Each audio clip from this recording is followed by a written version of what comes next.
참 예수님, 네, 오늘 루카복음의 예리코의 소경에 관련된 내용이 나오고 있는데 이 내용을 복음서의 그냥 내용으로만 쭉 보시기보다 이 이스라엘의 역사를 떠올리시면서 보시면 또 다르게 해석될 수 있는 부분이 있습니다. 유다인들의 삶은 어떠했는가?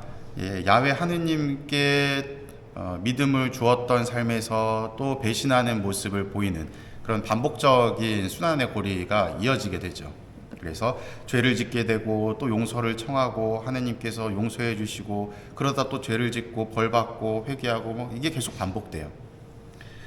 자, 오늘 예리코로 가는 길에 이 눈먼이가 등장을 하게 되는데 눈먼이와 더불어서 대조적으로 등장하는 인물들이 있습니다. 누굴까요?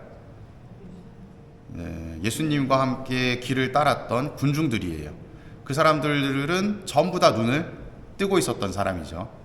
눈을 뜨고 있었던 사람과 유일하게 눈이 감겨져 있었던 사람을 이 대조적으로 보여주는 겁니다.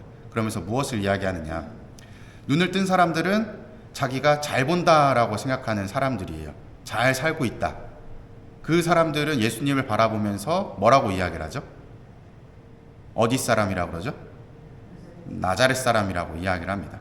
하지만 눈이 감겨져 있었던 이 사람은 예수님의 그 이야기를 듣고 누구라고 이야기를 하죠? 다윗의 자손이라고 이야기를 해요.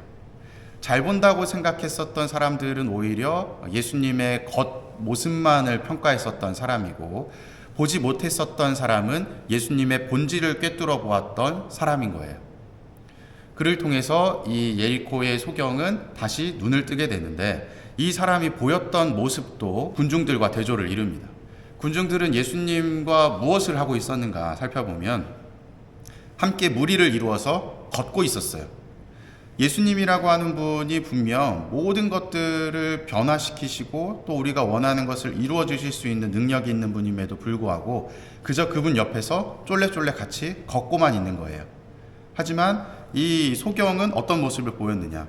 울부짖으면서 예수님께 소리를 지르고, 그리고 예수님께서 그를 쳐다보시고 직접 그에게 다가오셔서 병을 치유해 주시죠. 그리고 다시 볼 수 있게 만들어 줍니다. 이 차이점이 굉장히 중요한 부분 중에 하나예요. 우리의 신앙생활이 그냥 옆에 서서 쫄래쫄래 걷고 있는 군중들과 같은 신앙생활인지, 아니면 예수님께 무언가를 부르짖으면서 그분이 어떤 능력을 가지고 있는지에 대한 확신을 가진 그런 신앙생활인지. 나아가서 이 눈을 치유받은 사람은 복음서에서 뭐라고 이야기를 하냐면, 내가 너에게 무엇을 해주기를 바라느냐 그랬더니, 주님, 제가 다시 볼 수 있게 해주십시오 라고 이야기를 합니다. 여기서 다시 볼 수 있다는 얘기는 전에는 봤다는 거죠. 근데 못 보게 된 것이죠.